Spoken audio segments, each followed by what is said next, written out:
everyone. I hope you had a nice lunch break. We'll try to keep it dynamic and brief so we can continue the discussion. It's my pleasure to introduce Bertrand Camus here, who is the Chief Executive Officer of Suez. So just to give you very, very quick background on Bertrand, but he doesn't need introduction. Bertrand joined Suez Environment in '94 as Director of International Projects, so a long career at Suez. He then became Chief Operating Officer of Aguas Argentinas, for a few years before becoming general manager of Suez in North America from 2008 to 2015. And in 2015, Bertrand returned to France as CEO of Suez Eau France and Deputy CEO of Suez Eau Europe. In March 2018, he became Group Senior Executive Vice President. And in December 2018, Bertrand was appointed CEO of Suez, succeeding Jean-Louis Chaussade, and he took office in May of this year. Welcome, Bertrand. Thank you very much. So just to set the scene, and it's really a pleasure to be here. You've discussed across several sessions this morning environmental topic, but this is the first session that is fully dedicated to environmental challenge. I know the caffeine may not have kicked in yet, so I'll just give you a few killer facts to wake you up. Hope you're listening, your attention. July 2019 was the hottest month on record. And climate change has increased some of the intensity of several weather and climate-related disasters. 2017 was the most costly hurricane season in the US on record, causing $200 billion of damages. The same could go of Japan, Asia, Americas, Latin America, Europe. The list of recent disasters goes on and on all over the world. And climate damages are bound to increase. Without adaptation to climate impacts, flood damages and the high-end sea level rise could reach up to 4% of the world GDP. It's not just about climate change. We are also witnessing massive biodiversity losses with around 1 million species threatened with extinction. And if you take air pollution, a concern for all of us living in cities, according to the WHO, air pollution now causes more people than tobacco, which is hard to believe, but it is.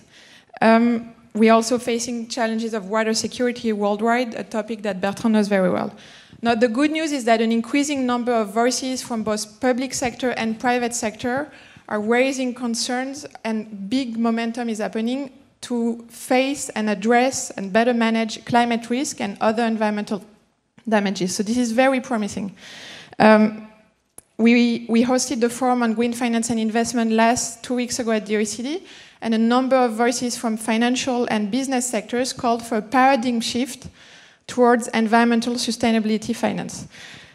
So Bertrand, let me invite you to react to the scale of the environmental challenge ahead, to share your views on the urgency of action, given your long-time experience at Suez, who's a global expert in the environmental sector, especially water and waste.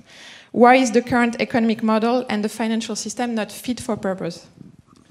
Thank you very much, and good afternoon to everybody. I think we all know the major figures around the fact that our current system does not work anymore. We have today a population of 8 billion inhabitants, 55% of them living in cities. 2050, it will be 10 billion inhabitants, 70% living in cities. Which means also that these projections assumes that the model of development that we have been experiencing in the past decades will be the one that is going on. And I don't know if I'm sure that you know this concept of Earth Overshoot Day, which is the day when the planet has been consuming the level of resources it's able to regenerate. In 2019. This day was the 29th of July, so imagine in 2050 if we go on with the same model. When we speak about environment, I think that since the 70s there was a start of realizing that we had to protect the environment.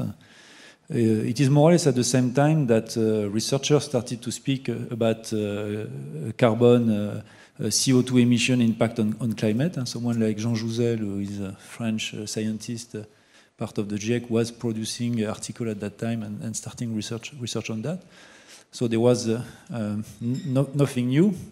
But today, the situation has changed because it's not only about mitigation of the economic and human activity on the environment, but it's also about restoration of the natural capital, because if we want to have 10 billion inhabitants living on our planet in a decent way, we need to restore the capital we have been losing over the past decades.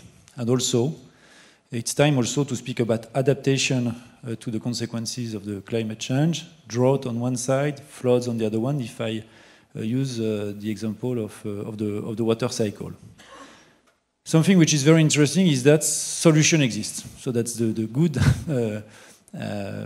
I would say, the good news of the afternoon for those who are not aware of it. I'm sure you're all aware of it. Solution exists, technical one, technology, data-driven solution, and it's amazing the speed of development of the solutions that are being today implemented.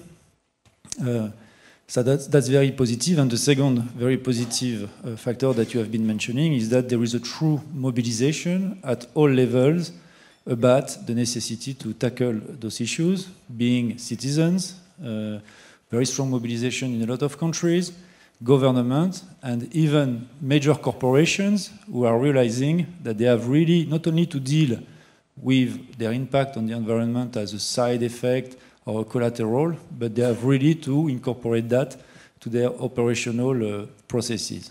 So there is a lot, of positive factors, and now the major question you are raising is how do we scale it up? How are we able to attract finance and set up regulations to really have a very strong and positive impact on those topics? If I take the example of the Industrial Revolution, what we have done in Europe, what we did in North America, for those who know the Hudson River between New Jersey and New York, this river was fully contaminated in the 70s after decades of industrial development in the northern part of the New York state. A lot of investment was put to restore the quality of the water, a little bit like the same we did in Paris with the Seine River, no more fishes, then they came back and so on. And this is exactly also what is doing China. It's amazing to see that they are now investing a lot in not only protecting the environment, but restoring the capital. What's also very amazing is that they are doing that in a 30 to 40 year cycle, while it took 100 to 120 years in Europe. And I think that what would be much more interesting would be to anticipate, avoid contaminating, avoid spoiling the natural capital, to have to restore it later on. And once again, technological solution exists, and therefore it's how can we attract financing from states, from corporations, from financial institutions to speed up the movement. Thank you very much, Bertrand. And I like the fact that you spin it not just in the panic and the anxiety from the risk associated with environmental damages, but all the positive solutions that exist. And so talking about that, it seems obvious from what you just told us that we will need to unleash the investment opportunities, the business activity, the new business model associated with the transition to a low-carbon economy, the transition to environmental restoration, like you just said. So just as an example and an illustration of those opportunities, you launched recently Suez new strategy 2030, which really plans to develop growth while achieving environmental sustainability. Can you tell us a little bit about this and maybe how to share lessons learned for everyone at the table to do the same? I think that what I realized and over those years of experience in our businesses around water and waste management, around environment, which is a true passion after all those years, is that when you tackle the issues globally, you can extract a lot of value, find a lot of optimizations, and therefore be able to I would say make them more affordable to the population and the one who have to finance them. I like very much the example, and then I will speak about Suez 2030, because for me this is the example of what can be achieved. In the United States, you have the city of Philadelphia, where they have a storm water system and a wastewater system that is overflowing when it rains. And in the US, you have an agency called the EPA that forces the municipalities to invest to protect the environment. That's a legacy of Nixon, who created the EPA in the 70s. And the first assessment from the consulting engineers was that the city of Philadelphia had to invest $8 billion of massive infrastructure. Knowing the economic wealth of Philadelphia, mayor and his technical teams decided to find alternative solutions. And therefore, they have been working a lot on, first of all, incentivizing companies, owners of parking lots, of pavimented zones, to go for permeable soil, giving them an incentive and reducing their taxes and their wastewater bills. And thanks to that, rethinking about the entire system, they were able to achieve the mandate of the EPA, reducing the bill to $1.5 billion US. And I met the commissioner of the city of Philadelphia a couple of weeks ago. I was asking him, how does it work? Is it delivering what you were expecting? He said, even better, we have been even able to save more money. So this question of tackling the issues holistically, if I may say so, brought us to really think about how can we better redefine our value proposition to our clients, municipalities, industries, not just be an excellent treatment company for what concerns water, waste, but really how can we contribute to their own plans to improve their own sustainability, having a positive impact on climate, having a positive impact on biodiversity. And therefore, we are slowly but surely integrating our environmental offers into a much more ESG-driven approach. So that's a change in the value proposition. And from there, of course, as all companies, we have to enter into some restructuring, reorganization, having a leaner organization closer to the clients, because I think we are in a world where we need to be very consistent in the way we approach the business, but we also have to have a lot of proximity, be close to our clients to better understand their needs. So and also the mobilization of the team. We have 90,000 people in our organization, so if they do not believe in the future of the company, then nothing will happen. But really, it is about redefining our value proposition at a time when there is not a single government or not a single large corporation that do not have a plan to improve the sustainability and the quality of life of their citizens or the sustainability of their products. Thank you so much. And as I was reading your 2030 strategy, I couldn't help but notice that you've taken quite ambitious emission reductions in terms of carbon. So you've adopted emission targets to 2030, and I think zero neutrality by 2050, which is rather ambitious. Just to give an illustration of how this can work in the implementation, how do you plan to implement those goals in Suez core strategies and across the supply chains? So at the time when we designed the plan, and of course with the financial targets and so on, being a listed company, two things. I insisted very much on having a long-term vision, so 2030, which has surprised a lot of people. But I think that given the complexity of the issues and the size of the company, to be able to lead this transformation, we need to target a long-term horizon, because it will take time and it will really shape the form and the activities of the company over the long term. And the second thing I insisted on was really to have this connection with ESG, environmental sustainability goals, being either for our own activities or for what we propose to our clients.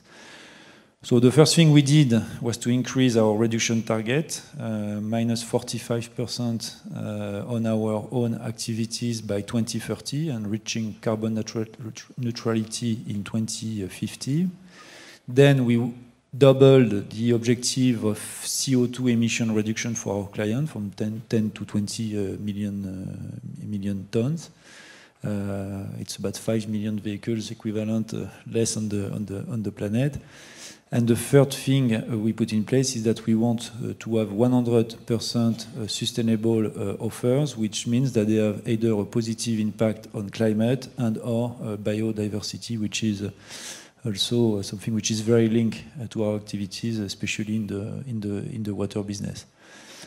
We have other goals around health and safety, which is for us something critical in our operations and also in our positioning. And very concretely, so what we are going to do is to exit from activities that have a very negative impact towards those goals.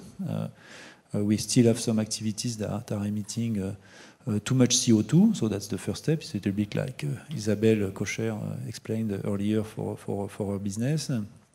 And then what we want to make sure is that all capital we invest in projects meet those criteria.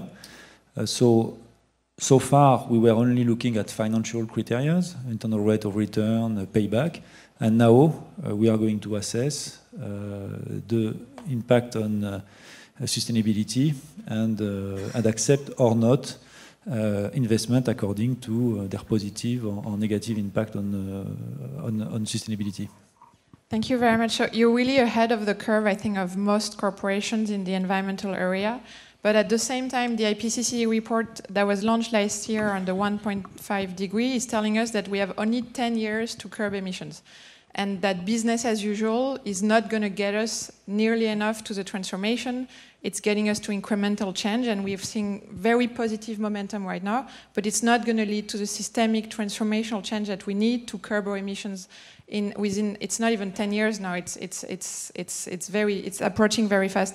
So what do you think are key priorities that businesses and investors that may not have a core business model in environmental activities need to consider to integrate environmental factors in their, in their governance, in their strategies? What's the next step for everyone around the table, around the room, to think transformationally and not just business as usual? I think that it depends on where we are in terms of geography, level of development, and because there is not a one size fits for all. It really depends on where each country and each industry stays or is in terms of development curve. I think that what's absolutely amazing and very positive is really the shift that major corporations have taken in the past years. It's 2-3 years ago. Once again, sustainability was a nice report, and I don't want to blame or accuse anyone. That's not the point. It was not at the core of the processes. Today, when you look at all the major corporations, they have been going very fast, incorporating those goals and ready to dedicate money to make it happen, because they know that if they want to stay in business, especially with the pressure of consumers or voters, according to the activity they are, if they are not able to demonstrate a big shift, they are going simply to go out of business. And also something that was mentioned earlier, it's also that the young generations, for which we are all supposed to work for, are very impatient, because they see that the planet is burning. It's not to repeat what the former president was saying a long time ago, but we really need to have a quick action. And then I think that we are meeting ourselves a lot of very different situations, and especially countries with different level of development. With a good planification, the right steps, you cannot transform a place where you do not have access to water to a place where you do not emit any more CO2. We have to be reasonable.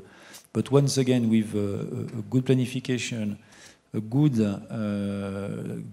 technical solutions, not repeating maybe recipes of the past, but adapting them to the local situations, it's very, very, we can be very, very impactful, and therefore this is what, as a company, we promote towards governments and towards companies to really make first important impact and then improve things over the time. So I'm very, very not positive, but very convinced that we can make a big difference if we take the issue seriously and we gather collectively brains and muscles to make it happen. Thanks a lot, and you've rightly reminded that millennials, which will inherit trillions of dollars are much more likely to invest in sustainable assets than the current generation. So it's an important factor to take into account. And you've talked a lot about the role of corporations, and it's true that when looking at the different stakeholders and the ecosystem of stakeholders, an important one behind corporations are investors. There's been a momentum in the financial sector, and it's very promising from both asset owners and asset managers to increasingly factor climate risk and other ESG issue. But we were discussing at the forum on green finance 2 weeks ago at the OECD, and everyone was calling for a paradigm shift. We need to move to environmentally sustainable finance. We need to avoid greenwashing, and there is greenwashing. How do you think, in the interaction between stakeholders, what's going to be the driving role of the investors to drive, whether through active ownership or other investment strategies, to drive behavioral changes from corporations? I think that the first point I was mentioning is a very evident point, which is it will be critical to stay in business over the long term. So I think that that's point number one. So either you are clever enough to understand it, or other will understand it for you. That's the first point. Then, when we speak about environment, not everything can be solved with market mechanism, and there is a point of regulation. I was speaking about the EPA. We had exactly the same kind of regulations in Europe, with the regulation of drinking water, wastewater, bathing water quality, which all put regulations, penalties, and forced investment to solve the issues. And this is something where it's a little bit more concerning. It may sound concerning that environment is not on the top of the agenda of regulators. But at the same time, we see a lot of initiatives. When you look in the US, major cities, major states are still going in that direction. China has taken the issue seriously. India also is moving in that direction. And as it is very often an infrastructure development business, you need to have a long-term vision and stability to be able to develop the solutions we were speaking about. So regulation is very important. And then incentives, economic incentives, that have to be created so that businesses can develop, innovation can come, investment can be attracted, industrial solution can be developed. If you take the example of renewable energies, look at the price of solar energy or wind energy 15 years ago, and now how it went down when you created a framework to develop those solutions. For our issues on environment, it's exactly the same, and you have to create markets. So it's very nice to speak about plastic recycling, which is something that has to be dealt with because of the impact on the environment. But you need also to create a mechanism so that recycled plastic is reincorporated in the production process. So at one point, you need to force producer of plastic to reincorporate or give them incentive to reincorporate plastics. And on a lot of issues, it's this balance between regulation and incentive mechanism so that corporations, startups, associations can develop solutions that can be financed. Well, it's great to hear you talk about the role of regulators, and we are at the OECD. And of course, this is something that the OECD is very, very keen about, to advocate the whole of government approach and an ambitious role of governments, not only to nudge businesses and investors to transform towards a greener economy, but also more profoundly, like you said, to create markets. Very quickly, and then we'll need to wrap up. There's a various role of government, and you've given the example of clean energy as a success story for solar PV, for example, and wind as a role of creating market. Right now, as regards to greening capitalism, and maybe, for example, ensuring that we move away from short-termism, because like you rightly said, as soon as you factor the long term, it's in the selfish interest of every capitalist, because this is the name of the session right now, to create long-term value creation, and that means ensuring the sustainability of the business model. What do you think regulators and governments can do to encourage that long-termism and also to really create markets beyond, like maybe niche markets like renewable energy?